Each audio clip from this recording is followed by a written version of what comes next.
90년생이 온다. 이문국 지음. 안녕하세요. 오늘도 이렇게 JJ 꿈 책방에 들어와 주셔서 감사합니다. 이 글을 듣고 있는 당신의 나이는 어떻게 되나요? 요즘 젊은 애들은 정말 이해가 안 되라고 말씀하고 다니지는 않으신가요?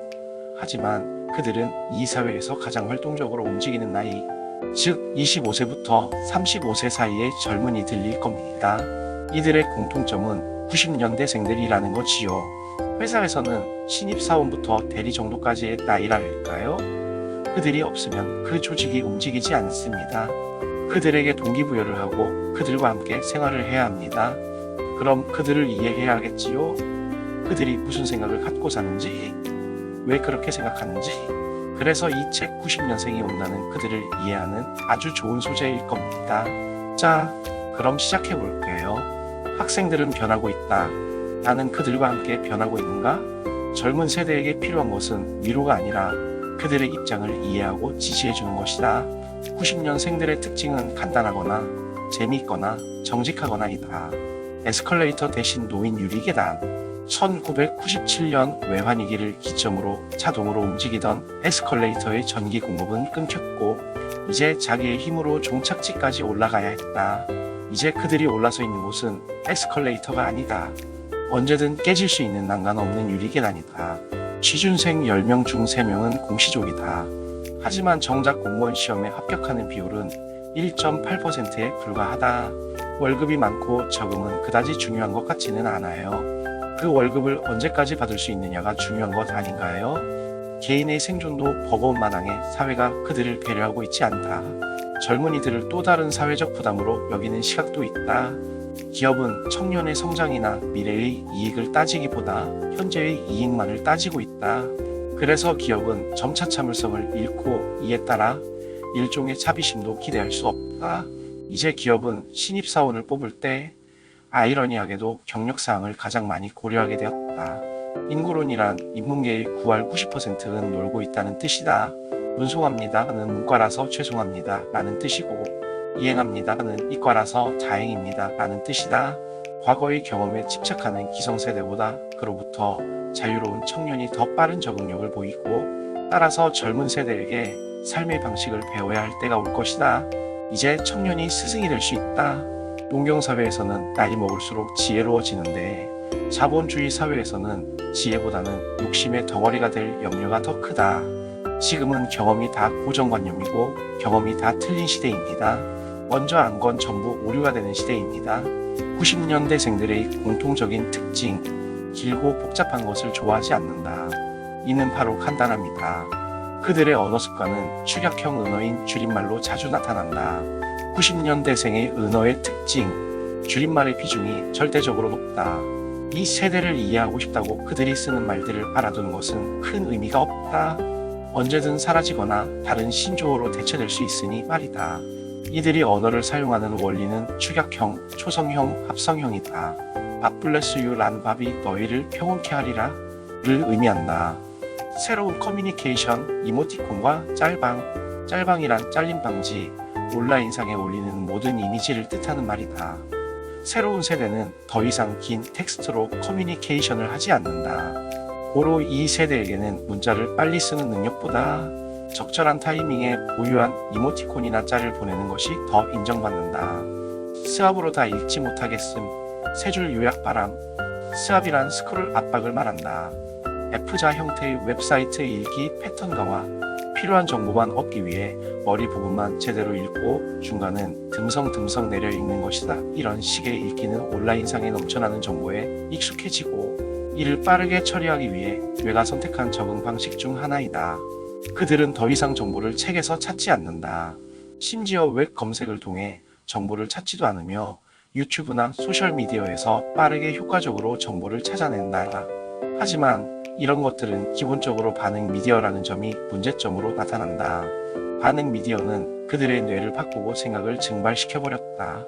초단편 소설의 등장, 문학도 더 짧고 간단하게를 지향한다. 대표 작가로 일본의 오시 시니치를 들 수 있다. 원고지 신매 안팎의 아주 짧은 소설을 일컫는 말이다. 쇼트의 특징은 주로 짧은 한 가지 사건을 통해 의미 있는 이야기를 한다는 데에 있다. 재밌거나 삶의 유의를 추구한다. 기승전병, 기승전결에 병맛이라는 신조어가 결합된 언어다. 병맛이란 어떤 대상이 맥락 없고 형편없으며 어이없음을 뜻하는 조롱의 의미를 내포하고 있다. 드립 혹은 개드립, 임기응변이라는 의미로 사용되는 애드리브가 변형된 인터넷 언어이다. 재미를 통한 자아실현이 기본이 된 90년대생들. 현대 직장인의 최대 고민은 오늘 점심은 뭐 먹지? 이다. 그러나 그 고민의 중심은 끼니를 때울 수 있을까? 아니다. 우리는 더 이상 배고픔을 달래기 위해서 식사를 하지 않는다. 무엇을 먹어서 즐거울지가 중요한 것이다. 공무원 시험을 준비하는 또 하나의 이유. 혈연, 지연, 학연은 일종의 적폐다. 자기와 같은 보통의 존재가 정직하게 노력해 인정받을 수 있는 방법은 공무원밖에 없다고 결론을 내린다. 90년대생들에게는 이제 정직함과 신뢰는 말로써 약속되어야 할 것이 아니다. 명문화되거나 강제되어야 하는 것이다. 신뢰의 시스템화를 원하는 것이다. 불편러란 단어는 불편함을 적극적으로 표현하는 사람을 뜻하는 신조어다. 90년대생들은 부당함과 비합리적인 상황에 과감히 이슈를 제기한다. 이러한 이슈 제기를 통해서 세상을 바꾸고자 하는 사람들도 등장하기 시작했는데 이를 화이트 불편러라고 부른다. 권력은 이미 기업의 손을 떠나 개인으로 이동했다. 이 세대들에게는 문제가 없다. 문제는 우리다. 그들에 대한 신뢰와 지지를 보내는 게 우선이다. 사내에 꼰대가 있다. 꼰대의 유형은 다음과 같다. 답정너 유형답은 정해져 있고 넌 대답만 하면 돼 23%, 까라면 까 유형 상명하복 20%, 내가 해봐서 안다. 전지전능 유형 16%, 네가 이해해라. 무배려 유형 13%, 너 미쳤어. 분노조절 장애 유형 10%, 야 반말하는 유형 9%. 90년대생들에게 휴가는 일종의 권리다. 그에게 중요한 가치는 연차 수당과 같은 돈이 아니라 인생의 여유이다. 치열한 경쟁을 뚫고 대기업에 입사해도 근속 연수는 겨우 10년에 불과하다. 헛손질 많은 우리 기업들 문제는 부지런한 비효율이다. 90년대생들은 실행보다 계획이 중시되고 알맹이보다 형식을 중시하는 조직의 모습에 환멸을 느낀다. 주사일 근무, 유토피아 시대. 유토피아인들은 하루를 24시간으로 나눠 그중 6시간만을 일할 시간으로 회정하고 있습니다. 정오까지 3시간 일하고 정오가 되면 점심을 먹으러 갑니다. 점심 후에 2시간 쉬고 나서 다시 3시간 일합니다.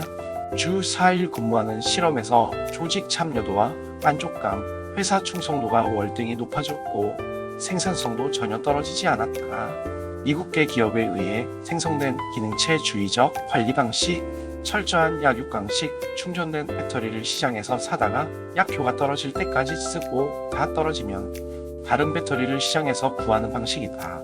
피도 눈물도 없다. 투어 오브 듀티라는 제도, 이것은 회사와 개인 간의 단기 고용 계약과 비슷하다. 다만 직원 스스로 스타트업을 운영하듯 많은 결정권을 갖고 일을 하도록 해주는 것의 차이다. 기업이 창업가형 직원을 고용하는 셈이다. 90년대생들은 기존의 종신고용에 대한 기대가 굉장히 낮다. 반대로 기업에서 개인의 미래와 가치 상승에 대한 관심은 높다. 강한 통제 방식이 통하지 않는 세대. 그들에게 필요한 것은 낡은 통제 방식이 아닌 대화이다. 참견이 아닌 참여를 원하는 세대. 적절한 참여를 통한 인정욕구 충족, 발언권 부여. 무엇보다 그들에게 줘야 할 것은 권력이 아니라 표현할 수 있는 일종의 권리이다. 그들이 목소리를 내고 주목을 받고 성과를 내게 해주는 것이다. 그들의 의견이 더 많은 주목을 받을수록 그들의 책임감도 더욱 커진다. 그에 따른 성과를 끊임없이 눈으로 확인할 수 있도록 해주는 것이 그들에게 줄 수 있는 최고의 동기부여 방안이다. 마시멜로 이야기는 참고 견디라의 가장 대표적인 근거로 쓰인다. 많은 연구가들이 이 실험 결과를 비판하는 논문을 발표했다. 버티라 하지 말고 버텨야 하는 기한을 알려주어야 한다. 90년대생들은 소위 최초의 게임 세대라고 불린다. 물론 90년대생들에게도 회사란 노동을 하러 오는 곳이다. 다만 그들은 어디에서라도 유의를 즐기고 싶을 뿐이다. 기존 세대들이 직장 생활에 권태를 느끼는 가장 흔한 이유는 사람 문제와 업무량이었다. 하지만 새로운 세대가 등장할수록 흥미와 연관되고 있다. 다시 말해, 지금 하는 일에서 흥미를 느낄 수 없다면 권태를 느끼는 것이다. 직장에 당구나 게임기를 설치한다고 해서 그 회사가 구글이나 페이스북이 되는 것이 아니다. 업무 몰입이나 흥미 증진에 있어서 제도의 변화보다 중요한 것은 바로 90년대생들에게 이를 통해 배울 것이 있다는 사실을 알려주는 것이다. 지금의 이 업무가 나를 성장시키는 시간이 된다면 이는 단순한 돈벌이 이상의 의미가 될 수 있다. 이들에게 개처럼 벌어서 정승처럼 쓰라라는 말은 더 이상 통용되지 않는다. 90년대생 신입사원들은 입사하는 순간부터 이직을 생각한다. 해당 조직에 남아야 할 이유를 찾지 못하면 언제든 조직을 떠날 수 있다. 역설적으로 그들의 이직을 막는 방법은 그들의 성장을 돕는 방법밖에 없는 것이다. 이직한 직원을 버리지 않고 관리하는 것은 장기적으로 현재 조직의 이득을 가져오기도 한다. 호갱이란 어수룩해서 이용하기 좋은 사람, 혹은 이용을 잘 당하는 사람이라는 뜻의 호구와 고객님의 합성어이다. 굶지 않고 살기에서 갖고 싶은 것을 갖고 살기로 삶의 패러다임이 변했다. 90년대생들은 고객 만족이나 고객 감동보다 중요한 것이 있다고 말한다. 바로 번거로움의 제거이다. 고객센터로 전화를 하지 않는 세대, 모바일을 통해 검색하고 Q&A로 문의를 하는 비대면 상담을 선호한다. 연결이 권리가 된 세대의 모습. 90년대생들에게 연결은 이제 하나의 권리이다. 빼앗기면 불안해지는 것이다. 이들은 스마트폰을 휴대하지 못하거나 배터리가 떨어져서 전원이 꺼졌을 때 유난히 불안해한다. 배터리가 없다는 뜻의 방전과 공포를 뜻하는 포비아가 합쳐진 방전 포비아라는 말까지 등장했다. 10대들이 영화를 극장에서 보지 않는 가장 큰 이유 중에 하나로 2시간 동안 휴대폰을 꺼놔야 하기 때문이라는 해답이 1위를 차지했다. 나는 영화의 적이 핸드폰이 될 거라고는 상상하지 못했다. 90년대생들에게 기업들은 굳이 그들의 돈을 요구하지 않는다. 기업들이 사려고 하는 것은 그들의 시간이다. 그들에게 필요한 것은 유저의 돈이 아닌 광고주의 돈이기 때문이다. 광고를 끌기 위해서는 유저의 시간이 필요하다. 중요한 것은 어떻게 유저의 시간을 가질 수 있냐는 것이다. 90년대생들은 답한다. 우리의 시간을 가질 수 있는 유일한 방법은 재미라고 말이다. 스타벅스의 성공은 광고와 프로모션이 아닌 브랜딩에 대한 투자와 내부 직원을 첫 번째 고객으로 두고 아끼는 기업 문화 때문이다. 새로운 대안인 관찰조사. 관찰조사는 말 그대로 소비자들에게 질문을 하지 않고 그들의 행동을 관찰하는 것이다. 어떠셨나요? 이제 그들을 좀 이해하실 수 있게 되셨죠? 사회 초년생이고 할 일이 많은 그들이 이 나라의 미래를 이끌고 나갈 겁니다. 그들을 믿고 이해하고 힘이 되어 줍시다. 오늘도 감사합니다.